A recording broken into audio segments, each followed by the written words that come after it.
Bonjour, je suis Jean-Marie Gallet, rapporteur pour Christine Safa pour le prix Bruet de Rapat.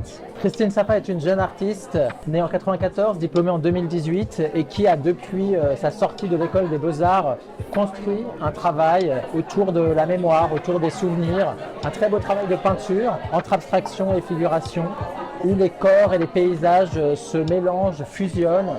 C'est vraiment une peinture sur la mémoire, sur le souvenir, avec un pouvoir d'évocation et d'émotion très très fort. Le bassin méditerranéen, son histoire, l'archéologie, l'Antiquité sont vraiment des motifs clés, des motifs qui ne vont pas forcément être directement évoqués, mais qui vont infuser le tableau, qui vont ressurgir par la palette colorée, par l'impression de chaleur, de moiteur. Ils sont liés à la fois à son histoire personnelle, les souvenirs des étés au Liban par exemple, quand elle revient en France, quand elle pense à ses étés, mais de manière plus générale, c'est aussi vraiment cet héritage antique qui revient, qui est presque comme quelque chose d'antique contemporain d'une certaine manière, même si elle est profondément une jeune artiste dans son temps, elle peint un présent qui veut se connecter à ce passé, qui veut remonter les couches archéologiques, la sédimentation du temps.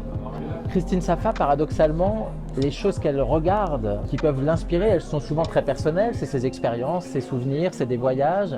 Il y a une figure qui revient régulièrement dans ces tableaux, très significative parce qu'il y a cette chevelure masculine blonde, souvent prise dans le soleil, c'est celle de Nathan. Nathan, c'est un peintre, c'est aussi l'être aimé par Christine Safa. Et un jour, elle m'a dit que si elle peignait très souvent, principalement Nathan, son amoureux, ou bien elle-même dans des autoportraits, c'est parce qu'il lui fallait une connaissance intime du sujet pour pouvoir le peindre. J'ai été très touché par cette phrase.